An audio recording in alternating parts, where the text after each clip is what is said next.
Bam! MC is in the house.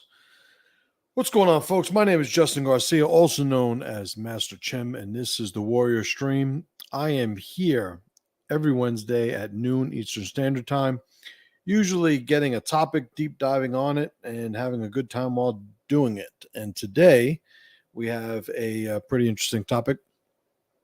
We're going to be talking about heroes and traitors and whistleblowers and a bunch of interesting stuff. Before we get into that, though, I do want to say if you are not getting my emails, there's a link in the description, wherever you're watching. But if you go to masterchem.com/email, it'll bring you to the opt-in form to get my emails every morning. Writing my emails every day is pretty much the heart of my content. Obviously, I appear on different social media platforms, but I always got to play by the rules when I'm on these platforms, algorithmically speaking. So if you're not getting my emails, you should definitely do that. Link in the description.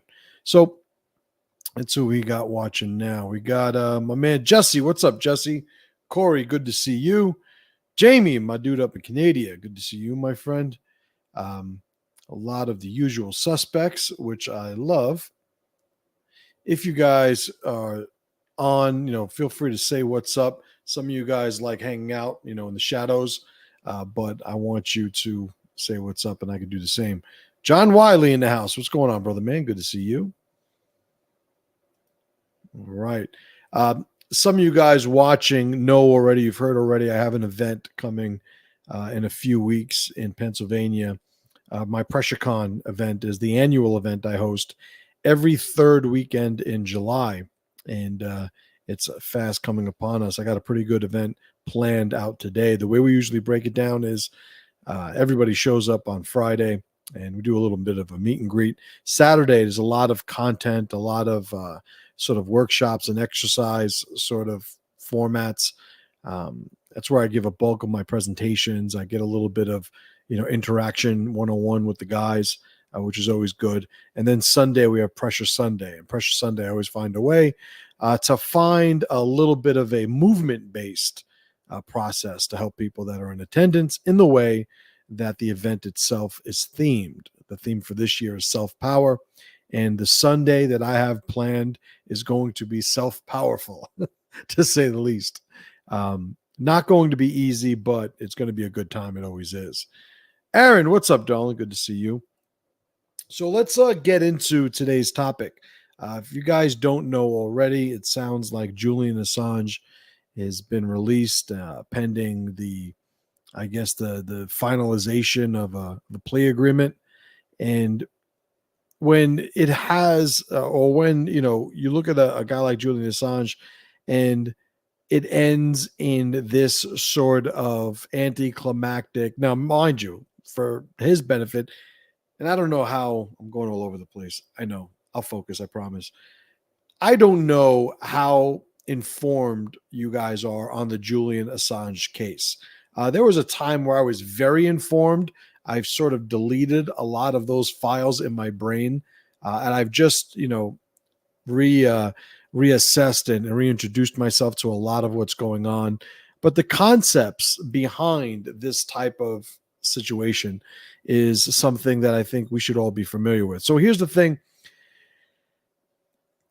In my email this morning, I defined whistleblower, right? And I'll do that again because it'll prompt what I have to say about it. A whistleblower, this is from the email, a whistleblower is a spontaneous spy, usually organically grown and driven by an internal sense of morality. A perennial question is a whistleblower a hero or a traitor? And I think starting off, we have to work under the assumption that no such dichotomy exists, right? All of these alliances are going to be relative. I could say that one side's hero is another side's traitor. One side's spy is another side's traitor. These dynamics have always played themselves out in times of conflict, and I wouldn't expect anything to change now. So when it comes down to Julian Assange's case, and I'm going to use his case to really just illustrate these concepts that I want to talk about. But when it comes to Julian Assange's case, He's going to be a traitor to some people, and rightfully so. And he's going to be a hero to other people, and rightfully so. It is not one or the other. And I think the need to just universally label one or the other sort of misses the opportunity we have to understand these dynamics at play. So, Julian Assange has been a hacker since like the 80s or 90s, and he comes from that type of background. And he was touted as being, and a lot of this is on his Wikipedia page, but he was touted as being an ethical hacker, meaning he had these sort of self-imposed, regulations that he would follow. And the gist of which were he wanted to let people know when people in power were secretly doing bad things, bad in the context of bad for those people who put them in power. And there are a lot of things we would not have known without Julian Assange's help. What he wound up getting arrested for, and I don't want to get too much in the weeds about the legality of the situation he's in, because more qualified people are going to have those discussions. What I will say, I'm very confident having a discussion, however, on the dynamics of where loyalty, traitorous behavior, heroism, where these play, in this type of situation. So Julian Assange is, by my criteria, a hero. How do I define a hero? Well, it's somebody, in order to be a hero, there are a couple of things that you need to have present in your story, right? There needs to be a people to which you are going to be a hero to. And I would say the people who are unaware of the goings on of some of the people in power who are abusing that power, the people who are unaware and are being negatively impacted and affected because of these nefarious, covert activities, we are people who would benefit from knowing about it. There's a certain transparency, and with that transparency comes an expected, at least, consequence. All the people who are secretly doing bad things, as soon as we know they were doing bad things, there should be a consequence. More on that in a moment. But a hero needs to have a people. Aside from the people, the hero needs to leave their relative safety to go and conquer a threat, i.e., the dragon. They have to expose themselves to risk. There needs to be something to lose. If a hero does not have something to lose, then it is not heroic that he does what he does, even if what he's doing benefits other people. So a hero has this embedded expectation of risk, facing risk, skin in the game, so to speak. And I would say Julian Assange has also had that. The hero needs to overcome the threat, needs to slay the dragon, needs to do the thing that nobody else could do. I would say the acquisition of all the information that blew the whistle on a lot of covert activities of the ne'er-do-wells in various government and agencies around the world, that was akin to him slaying his dragon. He got access to the information. And finally, there's usually some retrieval or return to the people with the lessons or value or strength known or acquired by the hero. And I would say when he shared this information around the world, that to me allows that journey to come full circle. So I consider him to be heroic because I am of the people that he returned that power to. If you have, however, an individual who is part of those agencies and organizations that are not as easily benefited, if at all, by his actions, then the very premise of him being a hero has never been established. Why would he be a hero to the people whose agencies he exposed? He's not helping them. And I'm talking about the agency and as a whole, as its own identity. It's not benefited, or not through their eyes and their criteria. They receive some sort of benefit by people internally exposing information. Usually, the way that the information is acquired is because there is some actor inside one of those agencies that his own, and again, I'll go back to the whistleblower definition. A whistleblower is a spontaneous spy, meaning there was no intent or expectation of a spy being there, but spontaneously an individual became one. What do we define a spy as? Somebody who gets information under false pretenses to share it with somebody outside of the identity or the group that he's a part of. So he will represent himself falsely in a tribal environment to get information or resources and give it to the tribe or identity that he is actually loyal to. That is a spy. So again, a whistleblower is a spontaneous spy, usually organically grown, meaning the intent wasn't to be a spy, but at some point, and the latter part or the last part of the definition, and usually driven by an internal sense of morality, somebody is in a situation, and at some point, he cannot maintain his self-reliance given the exposure to the stressors he's in front of, and he decides to act in accordance to what is moral to him as an individual.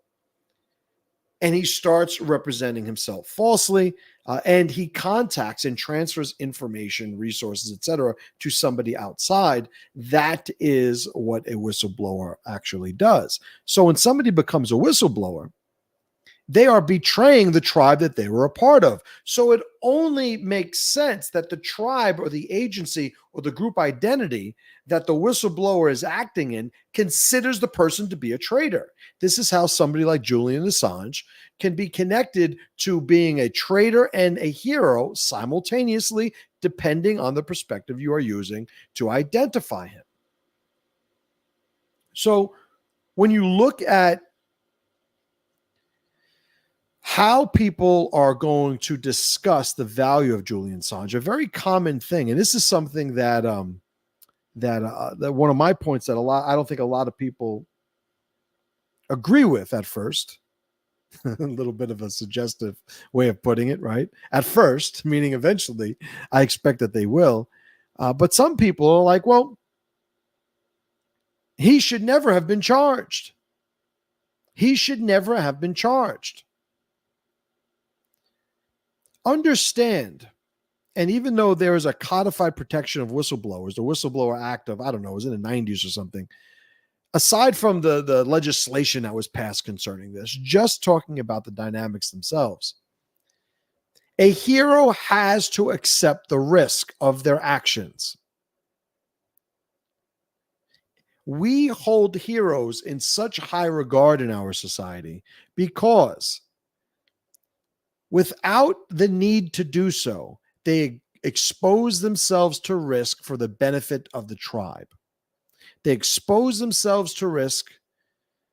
They are successful in overcoming or acquiring whatever represents the betterment of society, and then they return and they bestow that power on their people.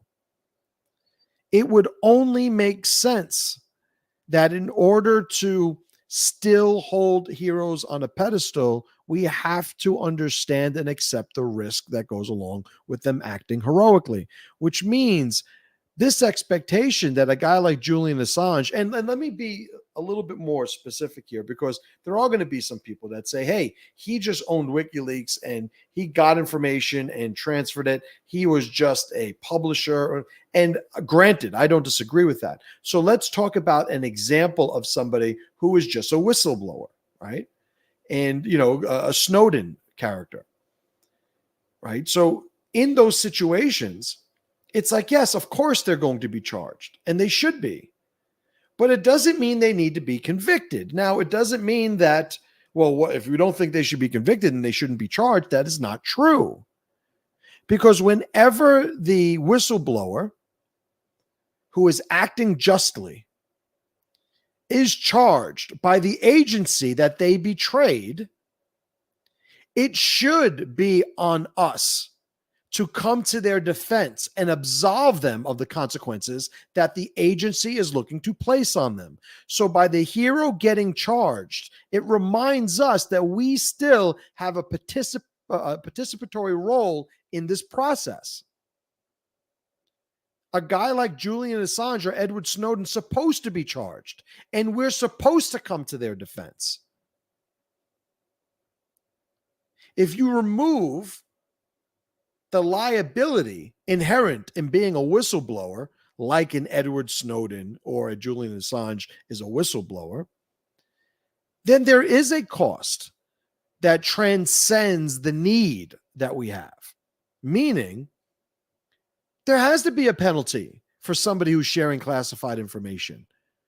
Because sometimes, you know what? It's not somebody just showing that the government's acting, inappropriately or nefariously behind closed doors, covertly. Sometimes it's just somebody with a bone to pick with their supervisor. Oh, fuck me. No, fuck you. There's a guy in the world of jiu-jitsu. I'm not going to say his name. My luck, I'll wind up fucking getting sued. But when he was in the military years ago, he was a younger man. People could say, oh, he was immature. I don't know how immature you got to be a fucking traitor to your country, but that's an aside. But this guy in jiu-jitsu, I'm not going to say his name, so don't ask me. You could ask me. I'm just not going to say it. At some point, he was fed up with his experience in the military, and that transcended into him saying, I resent my country, blah, blah, blah. And he wound up grabbing a bunch of documents. I'm not saying his name, so don't ask me. And going into like the Russian embassy. Now, mind you, this happened in I think either the 80s or the 90s. And he wound up the Russian embassy contacted the American embassy. It was like, hey, come get your guy. And he wound up doing time, for this, for betraying his fucking country. Now, luckily, he was so stupid that he never gained any access to any classified information. So I don't know. Maybe he was sharing the fucking Kris Kringle list or that morning's coffee order, whatever the fuck he did. But there is supposed to be a consequence because of fucking idiots like that. People who are emotionally so unstable that they would just look to lash out and out of spite wind up betraying an entire country in the process. Yeah, there's got to be a consequence. And that's the risk that the heroes have to take. It requires, by adding a consequence when you get it wrong, it requires a certain amount of responsibility, a certain amount of forethought, and a certain amount of risk. Which is why people like Edward Snowden and people like Julian Assange should be touted as being the heroes that they are, because they faced that risk. Julian Assange was living in a fucking Ecuadorian embassy for years. At some point, wound up, the embassy, removed his protection and allowed him to be arrested. Then he spent years in isolation, locked up, 23 hours a day. He paid a pretty heavy price, right? There is a point where now the U.S. government, and there's some, argument about this, but the U.S. government is giving him a plea deal that will allow him to, get time served, so he won't have any additional time added, but he has to agree and plead guilty to a charge of espionage or handling classified documents without authorization or some shit like that. That is, understand that it's a win for Julian Assange's health, right? And I think that's a thing that should be protected.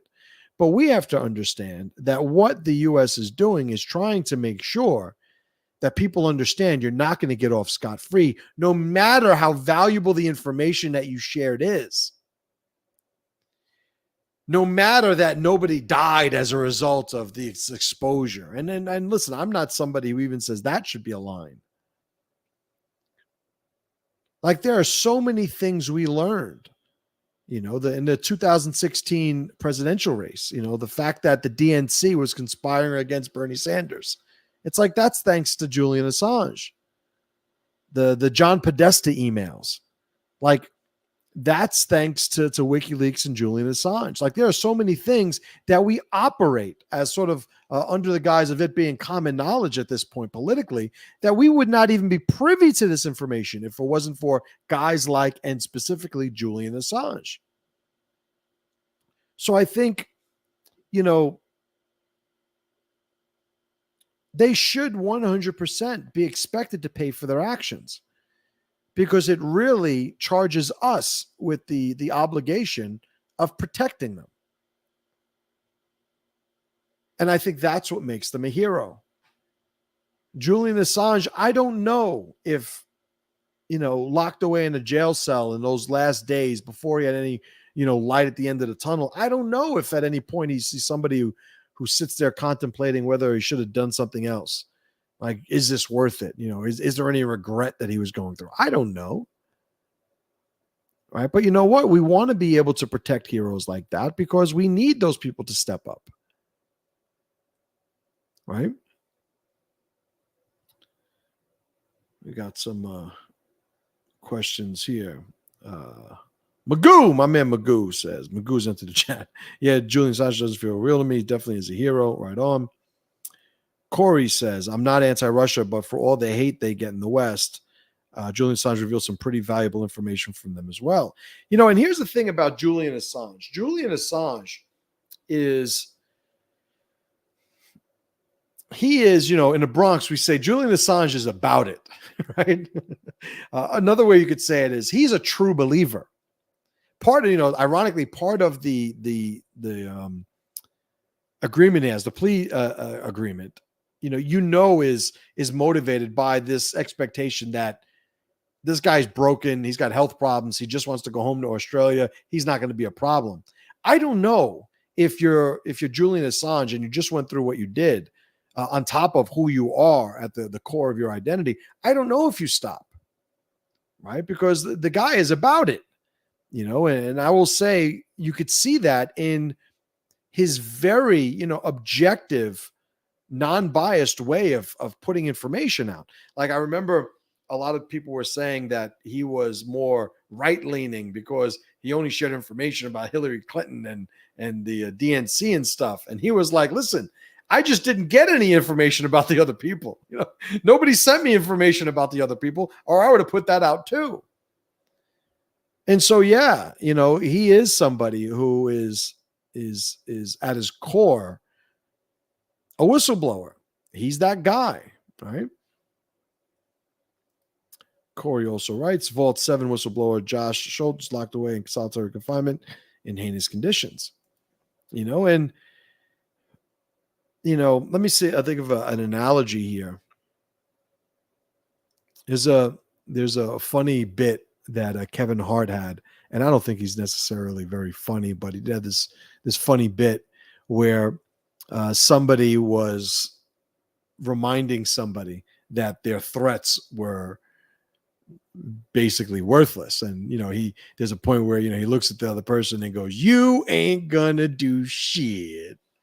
Well, there are people who will be betrayed by somebody acting heroically, who will punish that hero. And when looking at the hero's people, has that same type of position. Like, you ain't going to do shit. You ain't going to do shit about it. And I don't want to get myself in trouble, on this platform by being a little bit too direct and specific, but there's a reason why people are able to act as nefariously as they are at that scale, that level and scale. It's because there is no consequence that they fear. The consequences, it's not just about like justice. There's this idea of justice that, if you don't know, justice and the concept of justice was born of the same concept as revenge, right? Justice and revenge, the history of those ideas are synonymous. They come from the same place. So it's not about justice, because that's just revenge, in other words. And if you're into that, that's an aside. But the big thing about consequence is that it is conditioning to disincentivize the behavior moving forward. That is the value of consequence. And these people who are acting as maliciously as they are, these bad actors in government and these government agencies, if there was a consequence, they wouldn't be doing it at the level they are.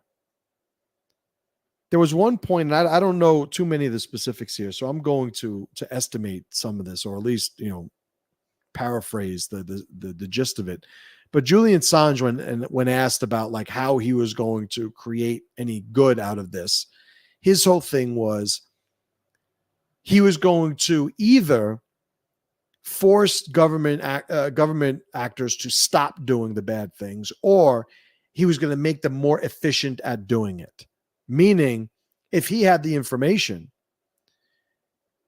and let's say for whatever reason he wasn't allowed to post it, or there was some intervention that stopped him from posting it, the information would still be out, and those agencies would be exposed at a level, maybe not publicly at the ultimate level, but exposed at a level where they now became less efficient in doing what it is that they're doing, because now they have to make sure that they're also controlling the narrative and that it doesn't get out. So in other words, he either exposed it or eroded it. Pretty high level, planning there, pretty high level thinking and processing there. But when you look at, all the whistleblowers that are still being, kept under the boot of the agency that they exposed, well, who are those people? And at a societal level, sure, it's our job at this level to maybe to have these conversations, maybe to support, anything that we see where people have a little bit more control or influence on those scenarios. Maybe it's to give them the support. Like everybody plays their role, but ultimately it needs to be somebody who is of equal footing at that scale of power and influence that acts on the hero's behalf. And that's what the pressure that builds from the grassroots helps enact.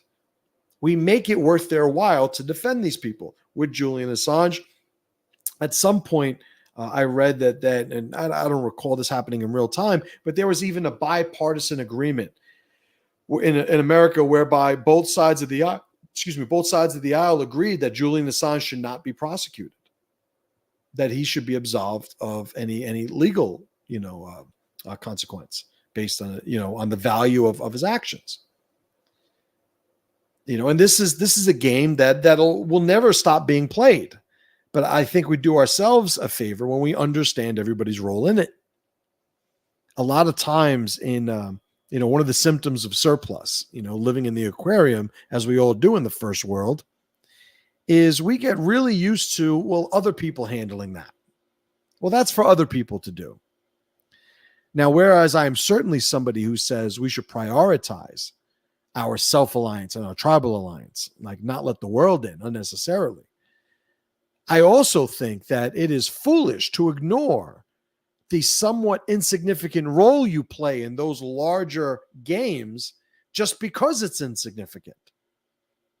If you needed $1 in order to buy something and you only had 99 cents, that 1 cent represents your inability to get the thing. So the context of these small roles needs to be considered at some point. When people say they don't vote, it doesn't matter. I don't vote, doesn't matter. I just think that's lazy. I think it's one of the few things you can do. Yeah, but it doesn't really do anything. No, but it's the one thing we can do. And what happens when let's just say the government decides that, you know what, you guys don't have to vote anymore? It becomes a different situation. So we have to participate at the lowest levels of consequence. And I don't think the argument against it being, well, it doesn't do anything, holds water to my rebuttal, which is, well, it doesn't cost much either. It doesn't do much. Yeah, but it doesn't cost much. My voting doesn't really do anything. Yeah, but it doesn't cost you much to do it. All of these, all these people, they're from the same group, they're just, it's a false dichotomy that they present. Like, listen, I'm not in disagreement with any of those things. But what I notice with a lot of people, maybe this is throughout history, I would certainly say it's a consequence or a product of the aquarium, It's like everybody does a lot of complaining. Not everybody is as motivated to do a lot of solving, right? A lot of improving, a lot of progressing. So I think, yeah, you have a right to complain, but let that be one side of the coin. The other side should be the solution that you're offering, right?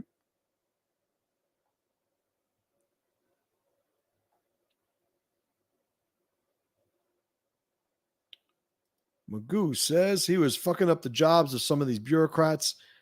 They've been in those agencies pushing papers for years, happy to get that paycheck every 2 weeks and crying every day in between. Oh, well. And that's what it is. It's like another thing, not that we withhold consequence, but we have to understand the motivations of why these bad actors do what they do. It's because that's how they acquire the resources that gives them the life that they want. Sometimes the resources is power and influence. Sometimes it's wealth, money, right? Sometimes it's the acquisition of things. So we can't, we don't have to agree with it, obviously. We could still punish it, obviously, but we can't say we don't understand it. Of course they're going to fight back. I hope at least, watchers of my stuff aren't still in that place where they expect everybody to share the same morality they do. It's like, well, they should do the right thing. Well, they are. It's just that their right thing doesn't match yours. And the majority of the world, I would say, doesn't even see that as being possible. Yet here we are. Right? Some of the people who we consider the most evil, pathological, destructive people imaginable can still love their kids and tear up during classical music and hug their wife and be in love with their wives. Like, we have to stop creating this simplistic dynamic that we look at life through. I would say that the drive to reduce everything to a dichotomy is what sabotages the understanding of tribe to begin with. We are allowed to have priority in who we want to take care of first. That's not bad. That's not evil. That's not even dysfunctional. We understand it at some scales, right? We don't take food out of our kids' mouths to put it in some other kid's mouth, right? So we understand these things at certain scales. It's just that the scales, maybe where we don't get enough reps, sometimes we get a little fuzzy on our positioning.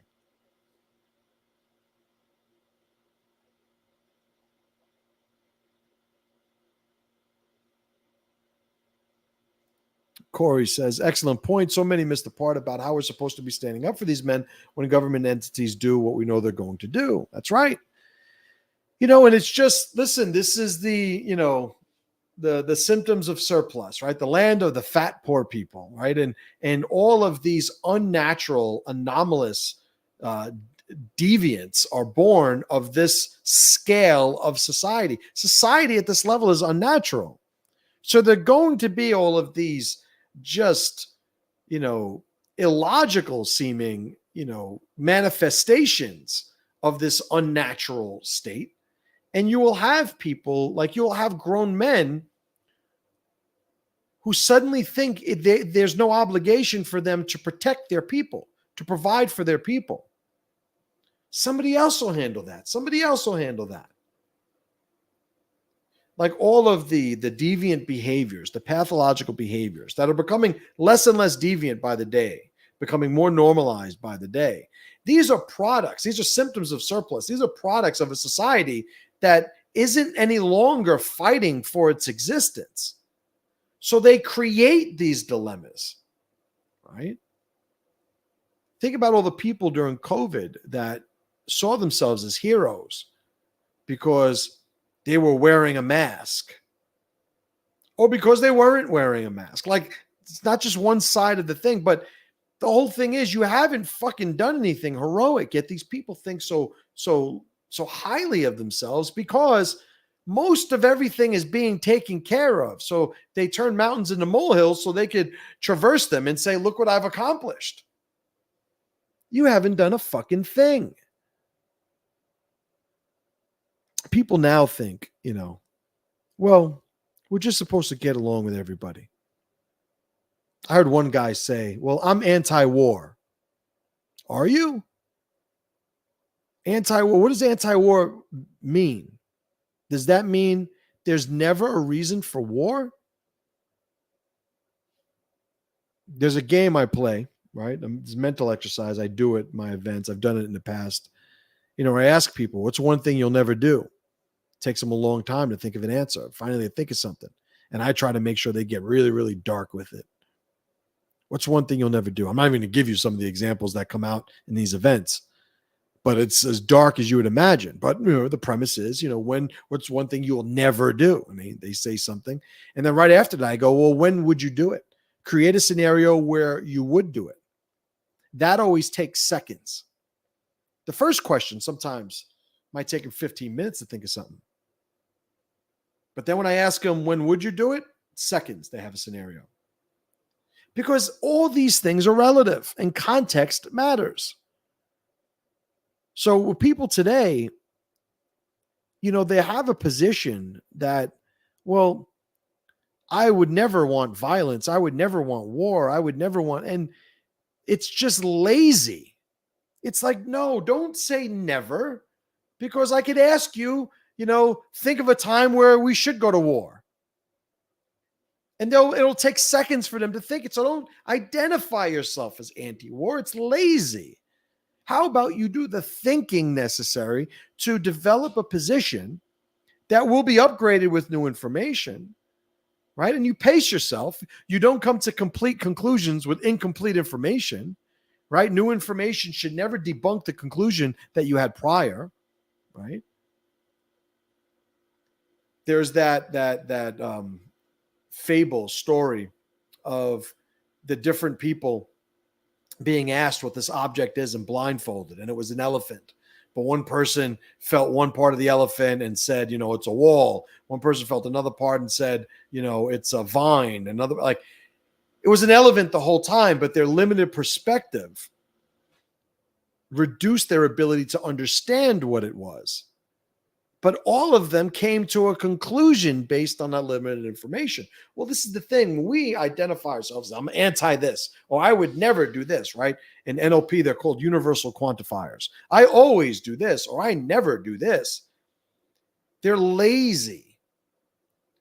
Because chances are, not only does the exception exist, and would only take you a few seconds to think of it, but it also incentivizes coming to complete conclusions with incomplete information and disincentivizing the thought process that allows you to adapt to the facts that are in front of you. It's just lazy. All right, guys, let's call it there. That was a full thought I got out. It's pretty good talk. I'm glad you guys are hanging out with me. I'm here every Wednesday, Eastern Standard Time at noon. And if you guys don't get the email, the links are in the description. We'll stop it there. I appreciate you all for hanging out with me. I know you guys are busy, so don't think I don't appreciate you guys spending an hour with me. But I will be here next week. So as always, brothers and sisters, pressure to power.